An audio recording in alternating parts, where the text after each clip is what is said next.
Graça e paz, igreja, sejam muito bem-vindos a mais uma aula do nosso estudo do Evangelho de João. E hoje a gente vai concluir o capítulo 13 e eu quero fazer a leitura contigo a partir do versículo 31, que diz assim: Quando ele saiu, disse Jesus: Agora foi glorificado o Filho do Homem, e Deus foi glorificado nele. Se Deus foi glorificado nele, também Deus o glorificará nele mesmo, e glorificá-lo-á imediatamente. Filhinhos, ainda por um pouco estou convosco. Buscar-me-eis, e o que eu disse aos judeus, também agora vos digo a vós outros: para onde eu vou, vós não podeis ir. Novo mandamento vos dou, que vos ameis uns aos outros, assim como eu vos amei, que também vos ameis uns aos outros. Nisto conhecerão todos que sois meus discípulos, se tiverdes amor uns aos outros. Perguntou-lhe Simão Pedro: Senhor, para onde vais? Respondeu Jesus: Para onde vou, não me podes seguir agora. Mais tarde, porém, me seguirás. Replicou Pedro: Senhor, por que não posso seguir-te agora? Por ti darei a própria vida. Respondeu Jesus: Darás a vida por mim? Em verdade te digo, que jamais cantará o galo antes que me negues 3 vezes. Até aqui quero orar contigo. Senhor Deus, muito obrigado, Pai, por essa palavra que é inerrante, infalível, inspirada. Essa palavra, meu Deus, que é mais cortante do que qualquer espada de 2 gumes. Que hoje o Teu Espírito Santo possa nos instruir, nos ensinar, para que nós sejamos aqueles que amam o Senhor a cada dia mais e manifestam esse amor, Deus. Em nome de Jesus Cristo. Amém. Queridos, hoje a gente vai concluir esse capítulo 13 e o tema de hoje é: como saberão que você é um discípulo de Jesus Cristo?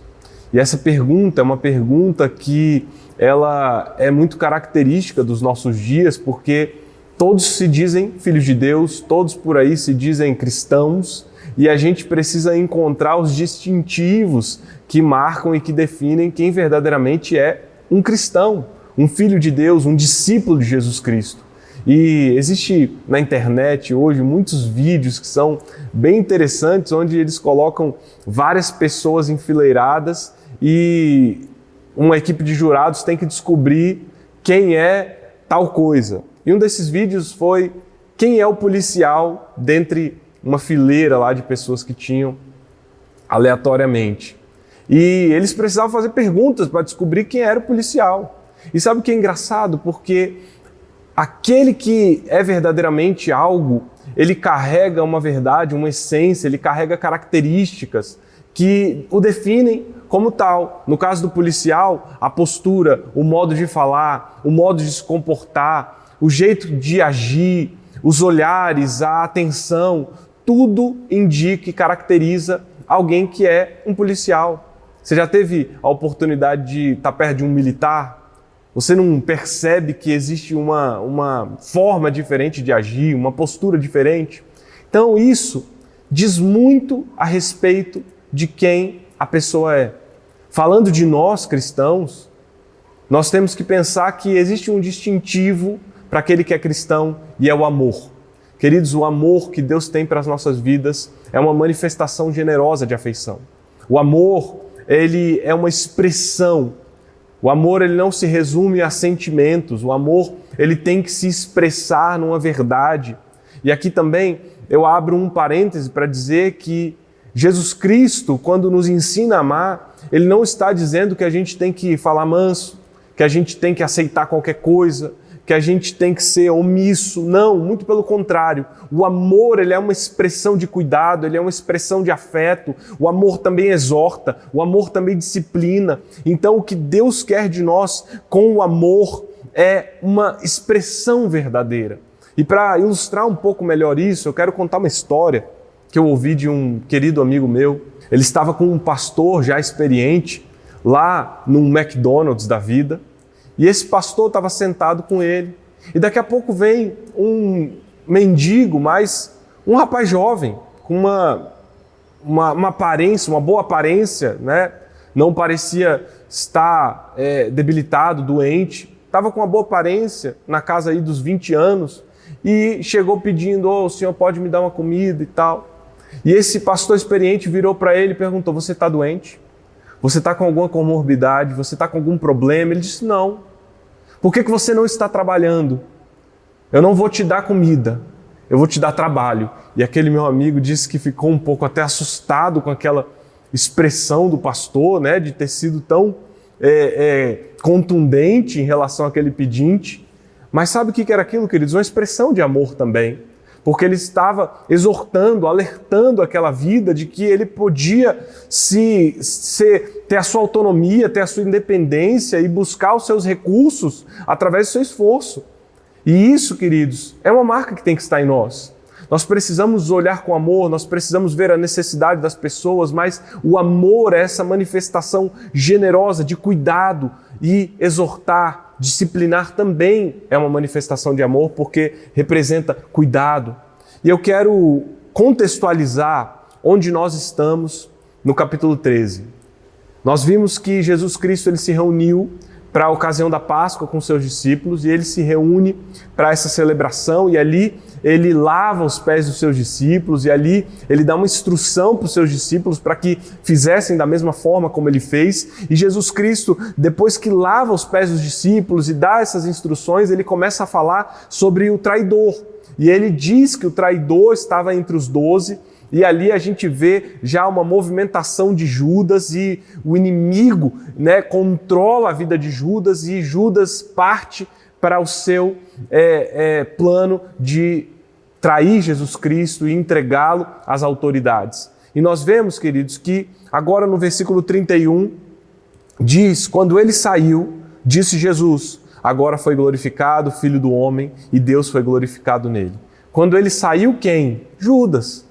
Então, quando Judas sai de cena, quando Judas, que pegou aquele pão molhado, aquele bocado de pão, ele sai de cena e vai em direção à execução do seu plano de trair Jesus Cristo, nós vemos que Jesus dá essa declaração. Ele diz: foi glorificado o Filho do Homem e Deus foi glorificado nele. E se Deus foi glorificado nele, também Deus o glorificará nele mesmo e glorificá-lo-á imediatamente. Queridos, aqui existe uma expressão muito forte do que agora Jesus Cristo está vivendo. Jesus Cristo está vivendo a glorificação. Se antes ele diz que era chegada a hora, né, que os acontecimentos já estavam se desenrolando, agora Jesus diz: não, foi glorificado o Filho. Chegou esse momento da glorificação. E por que agora? Porque quando Judas sai, Judas agora ele coloca em andamento o plano de traição, julgamento, morte, execução de Jesus, e isso tudo aponta para a glorificação de Cristo. Queridos, Jesus Cristo não foi glorificado somente quando ele ressuscitou, somente quando ele foi assunto aos céus, não. Jesus Cristo foi glorificado na cruz do Calvário, na sua humilhação na cruz do Calvário, na sua agonia na cruz do Calvário. Jesus foi glorificado, e a glorificação é o esplendor de Deus, é o brilho de Deus, é a expressão da grandeza moral de Deus. E como isso pode acontecer na humilhação da cruz do Calvário? E existe aqui talvez dois conceitos ou dois termos que estão numa aparente contradição. Por quê? Porque quando Jesus Cristo fala do Filho do Homem, muito provavelmente veio na mente dos discípulos e na mente daqueles que estavam, né, naquele primeiro século, a visão de Daniel no capítulo 7, nos versículos 13 e 14. O que Daniel profetizou? Ele diz assim: eu estava olhando nas minhas visões da noite, e eis que vinha com as nuvens do céu alguém como um filho do homem. Ele se dirigiu ao ancião de dias e o fizeram chegar até ele. Foi-lhe dado domínio, glória, o reino, para que as pessoas de todos os povos, nações e línguas o servissem. O seu domínio é domínio eterno, que não passará, e o seu reino jamais será destruído. Queridos, quando fala de Filho do Homem, a expressão de glória, ela está implícita. Que glória é essa? Vindo com as nuvens, com poder, com majestade, com força, com domínio sobre os reinos. Mas aqui Jesus Cristo está usando essa expressão de glória do Filho do Homem associada à sua humilhação na cruz do Calvário. Por quê? E porque não há contradição nesses dois conceitos? Porque quando o Filho do Homem foi levantado à cruz do Calvário, foi uma expressão de glória. Talvez aos olhos daqueles que estavam ali, eles viram a humilhação, eles viram a agonia, mas o Pai viu a expressão do Filho obediente, o Filho que foi obediente até a morte de cruz, e essa obediência glorifica o Pai. Queridos, essa é a expressão da glória. Por isso que nós podemos entender que Jesus Cristo foi glorificado, porque quando ele está na cruz do Calvário, ele glorifica a expressão da sua divindade. E quando ele está na cruz do Calvário, em agonia, ele também está na obediência, glorificando a Deus Pai. E na sua humanidade, ele é glorificado pelo Pai. E essa glória se expande, chega ali naquele exato momento onde Jesus Cristo estava proclamando aquilo. Queridos, essa é a glória, o brilho de Deus através do sacrifício de Jesus Cristo. E aqui no versículo 33 nós vemos Jesus agora dando uma recomendação aos seus discípulos. Ele diz assim: filhinhos, ainda por um pouco estou convosco, buscar-me-eis, e o que eu disse aos judeus também agora vos digo a vós outros, para onde eu vou, vós não podeis ir. Você talvez se lembre que nós vimos que em um dos diálogos onde Jesus Cristo estava ali em controvérsias com os judeus, ele diz: eu vou para um lugar onde vocês não podem ir. E os judeus ficaram um pouco atônitos, eles estavam ali sem compreender. E essa expressão aqui dos judeus não é a toda a etnia de Israel, nem a fé judaica, mas ele estava falando das lideranças religiosas, aqueles líderes, aquelas autoridades que rejeitaram a Cristo. Então Jesus se dirige aos seus discípulos com uma expressão de amor. Ele diz como meus queridos filhos, ele diz com todo o seu afeto, dizendo assim: eu vou recomendar a vocês o seguinte, eu vou ficar um pouco com vocês, mas eu vou para um lugar onde vocês não vão poder ir, como aqueles judeus uma vez me arguíram, e eu disse que ia para um lugar onde eles não podiam, vocês também não vão poder ir. E aqui, queridos, nós temos essa expressão de Jesus alertando seus discípulos, já avisando a eles que chegaria o momento da sua morte, onde ele não estaria naquele tempo com os discípulos, ou talvez já indicando para o momento da sua assunção aos céus, onde também ele não estaria mais fisicamente com os discípulos. Mas essa expressão é uma expressão de alerta, é uma expressão para que eles se preparem para esse momento. E queridos, nos versículos 34 e 35, Jesus agora vem com uma declaração de um novo mandamento. E olha o que ele diz: novo mandamento vos dou, que vos ameis uns aos outros, assim como eu vos ameis, que também vos ameis uns aos outros. Queridos, isso é a expressão do nosso distintivo cristão. E aqui eu quero me aprofundar um pouco mais. Jesus, ele diz entregar um novo mandamento. Porém, quando Jesus está falando aqui que ele entregou um novo mandamento, ele não está trazendo um conteúdo inédito. Porque esse mandamento que Jesus Cristo está dizendo aqui, ele já tinha sido proferido na lei, ele já tinha sido escrito por Moisés. Olha que, por exemplo, o livro de Levítico diz para a gente lá no capítulo 19, versículo 18: não procure vingança, nem guarde ira contra os filhos do seu povo, mas ame o seu próximo como você ama a si mesmo. Eu sou o Senhor. Olha essa expressão de amor ao próximo que já estava escrita lá no Pentateuco. Mas agora, Jesus Cristo diz um novo mandamento. Por que novo? Não pelo conteúdo, mas pelo padrão. É um padrão novo, queridos. Por que é um padrão novo? Porque agora o Filho de Deus, Jesus Cristo, o Verbo encarnado, ele passa a ser o padrão dessa lei, ele passa a ser o padrão desse mandamento. Então ele diz assim: como eu vos amei, amem os outros. Ele está dizendo assim: eu sou o padrão, o amor que eu dediquei a vocês, vocês têm que dedicar aos outros. E isso aqui, queridos, é muito precioso, porque Jesus Cristo, ele se põe como um padrão onde nós podemos olhar, onde nós podemos mirar e podemos copiar, repetir. E essa é a maravilha do Novo Testamento. É por isso que Jesus, ele falou de uma nova aliança, ele apontou para uma nova aliança que foi profetizada por Jeremias lá no capítulo 31. Essa nova aliança falava sobre a era messiânica que traria um renovar de coração, corações transformados, e onde a lei de Deus não estaria mais escrita em pedras, em tábuas, mas estaria escrita no coração humano. E é por isso, queridos, que Jesus Cristo, ele vem trazer esse novo padrão, ele vem trazer essa nova aliança, onde a lei de Deus agora é gravada nos nossos corações, onde ele é o padrão, onde nós podemos copiar, imitar. E eu quero te dizer o que isso significa na prática. Isso significa na prática que Jesus Cristo, ele fez um exemplo. Ele se colocou como um exemplo. Se a gente lembrar do início do capítulo 13, nós vamos recordar que Jesus Cristo lavou os pés dos discípulos. Jesus Cristo fala assim: olha, como eu amei, amem também.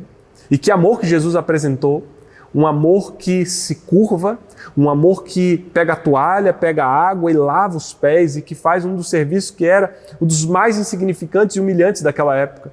Porque Jesus Cristo está dizendo, o meu amor é na prática, o meu amor é em ação, o meu amor é em vida. Jesus Cristo, ele expressa o que é esse amor descrito por Paulo lá no capítulo 13 de 1 Coríntios, porque Paulo diz que o amor, ele não se envaidece, ele não se orgulha, ele não se ufana, o amor é paciente, o amor é bondoso. Paulo estava dizendo, olha o que o amor faz, o amor ele se expressa, e Jesus Cristo diz, eu faço esse amor, eu expresso, eu manifesto esse amor aos meus discípulos, e eu estabeleço um padrão, o que eu fiz, vocês também têm que fazer, e esse é o mandamento, façam isso uns pelos outros. Querido, Jesus Cristo, ele está colocando aqui um padrão onde nós podemos mirar e onde nós podemos fazer e repetir. Mas talvez os discípulos nem se dessem conta do que Jesus Cristo ali na frente faria. Ele elevaria esse padrão a um patamar muito, muito maior, que é o patamar da cruz do Calvário, onde Jesus Cristo vai para a humilhação da cruz e ali ele mostra que o amor tudo sofre, tudo espera, tudo suporta, tudo crê. Jesus Cristo nos dá o exemplo para que nós coloquemos em prática. E onde nós podemos colocar em prática? Queridos, comece na sua casa. Se você quer ter esse distintivo cristão, comece sendo uma pessoa que ama os da sua casa. Maridos, amem as suas esposas, esposas, amem os seus maridos, filhos, amem os seus pais, pais, amem os seus filhos. Comece sendo uma pessoa que manifesta esse distintivo cristão para as pessoas que estão ao seu redor, porque essa é a missão que nós temos nessa terra, amar as pessoas, nos dedicar, cuidar, não nos importarmos com o nosso orgulho, não nos importarmos em viver uma vida vaidosa, mas colocarmos a nossa vida à disposição. Maridos, amem as suas esposas. Famílias, amem uns aos outros, porque essa é a missão de Cristo. Nós, como igreja, devemos amar uns aos outros. Nós precisamos ter um olhar de cuidado, um olhar de afeto pelos que estão ao nosso redor. Queridos, essa é a expressão que Jesus Cristo quer para nós. Por quê? Porque esse tem que ser o nosso distintivo. Quando as pessoas olharem para nós, elas devem enxergar o amor de Cristo. Quando as pessoas olharem para o nosso modo de viver, elas devem enxergar o modo de viver de Jesus Cristo. E por que isso é tão profundo? Queridos, isso é tão profundo porque é assim que as pessoas vão nos conhecer. É o que Jesus Cristo diz, nisto conhecerão que todos que sois meus discípulos, se tiverdes amor uns aos outros. Esse é o nosso distintivo. Quando nós vivermos esse amor sacrificial, essa expressão amorosa de Cristo, as pessoas vão olhar para nós e vão reconhecer Cristo nas nossas vidas. E nos versículos 36 a 38, agora Pedro entra em cena, porque Pedro ouve esse discurso de Jesus Cristo e, como é característico dele, ele não consegue ficar parado, ele precisa falar, ele precisa se manifestar. Então, ele vem e levanta a voz e pergunta, Senhor, para onde você vai? E Jesus responde, para onde eu vou? Você não pode me seguir agora, mas mais tarde você vai me seguir. Queridos, existem alguns aspectos que a gente precisa olhar aqui. O primeiro é, Jesus deu um novo mandamento e Pedro meio que ignorou, porque ele ficou mais preocupado com uma outra informação, que foi a informação de que Jesus iria para um lugar onde os discípulos não poderiam ir. Então Pedro, ele focou naquilo e falou, Senhor, para onde é que o Senhor está indo? E Jesus fala, eu vou para um lugar onde você não pode me seguir agora, mas mais tarde você vai me seguir. O que Jesus estava dizendo? Jesus estava dizendo, eu vou para o Pai, eu vou para a cruz do Calvário, eu vou morrer, eu vou ressuscitar, eu vou ser assunto aos céus, eu vou voltar para a glória do Pai. Mas aqui, agora, você não vai poder ir até mim. Mas mais tarde, quando você morrer, você vai poder me seguir. É isso que Jesus Cristo estava dizendo. E nós sabemos pela história que Pedro realmente morreu, décadas depois, então Jesus Cristo estava já apontando para essa realidade. Pedro, agora você não pode ir, mas uma hora mais tarde você vai. E aqui, Pedro, ele replica, ele não se aguenta, ele precisa dizer assim, mas Senhor, por que eu não posso te seguir agora? Eu estou disposto a dar até a minha vida por você. E aqui nós precisamos reparar que Pedro, ele ainda está pensando na força do seu braço, ele ainda está pensando na sua autonomia, na sua independência, ele está pensando que ele tem alguma capacidade, algum poder, que ele é talvez o tal.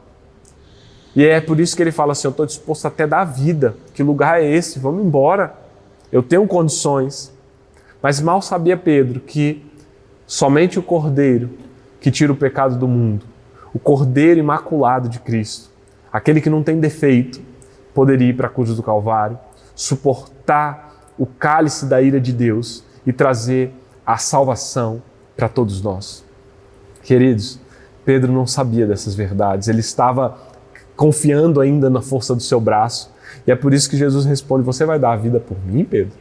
Como uma pergunta retórica, talvez até apresentando uma ironia, dizendo assim, você tem certeza, Pedro, que é você que vai dar a vida por mim? Porque eu sou o Cordeiro, eu vou para a cruz do Calvário, eu vou suportar esse sofrimento, eu vou suportar essa dor. E aí Jesus diz, em verdade te digo, que jamais cantará o galo antes que me negues 3 vezes. Então Jesus, ele traz uma predição, ele diz assim, Pedro, você está confiando demais na força do seu braço, você está achando que você é o tal, você está achando que você vai conseguir na força do seu braço, mas eu quero te dizer uma coisa, Pedro. Antes que o galo cante, você vai me negar 3 vezes. Queridos, aquele homem que estava achando que daria a vida por Jesus e que faria e aconteceria, foi alertado de que antes que o galo cantasse, ele ia negar 3 vezes. E aqui, essa expressão do galo cantar, ela pode indicar tanto o nascer do dia, pode indicar tanto também as vigílias romanas que aconteciam durante a madrugada, porque nós vemos em Marcos o Evangelho dizer que houve 2 períodos ali de cantar do galo, mas o importante é a gente saber, houve um período, Pedro se conscientizou de que aquele período aconteceu e ele percebeu que ele havia negado Jesus Cristo 3 vezes antes do cantar desse galo. Queridos, eu quero dizer para vocês, nós vemos aqui o amor de Deus se manifestando, o amor de Deus que dá a vida por nós, o amor de Deus que se sacrifica. E hoje eu quero concluir perguntando, existe em você o distintivo do amor de Deus? As pessoas conhecem que você é um discípulo de Deus por aquilo que você faz, o que você tem vivido, o que você tem dedicado à sua vida, como tem sido o seu dia a dia diante do Senhor, diante das pessoas. Você tem exalado esse amor, você tem exalado o bom perfume de Cristo. Pense sobre isso, queridos. Será que as pessoas reconhecem Jesus na sua vida? Talvez você já tenha a oportunidade de, somente com o seu sorriso, as pessoas olharem e falarem, poxa, você é cristão? Porque o semblante de Cristo, o olhar de Cristo, o sorriso de Cristo está na sua vida. Mas talvez você pode ter perdido um pouco disso. Talvez hoje você está vivendo uma vida apática, vivendo uma vida sem perspectiva cristã, sem amor. E eu te convido hoje a viver, tomar posse desse distintivo cristão, que é o amor. Que você olhe as vidas com o olhar de Cristo, que você sirva as vidas com um olhar de amor, que Deus traga do seu amor e derrame sobre a sua vida. Vamos orar. Senhor Deus e Pai, muito obrigado por essa palavra, Deus, que é inerrante, infalível. Essa palavra, meu Deus, que nos transforma, que nos lava. Deus, muito obrigado por esse amor que o Senhor manifestou por nós, porque o Senhor nos amou primeiro. Deus, se nós podemos amar aqueles que estão ao nosso redor, é porque o Senhor foi à cruz do Calvário, é porque o Senhor lavou os pés, é porque o Senhor se fez maldição, é porque o Senhor, meu Deus, foi traspassado pelas nossas transgressões e moído pelas nossas iniquidades, é porque o Senhor suportou o castigo que nos traz a paz. E nesse momento, Deus, toda vida que tiver acesso a essa verdade, que ela possa ser, meu Deus, inundada por esse amor.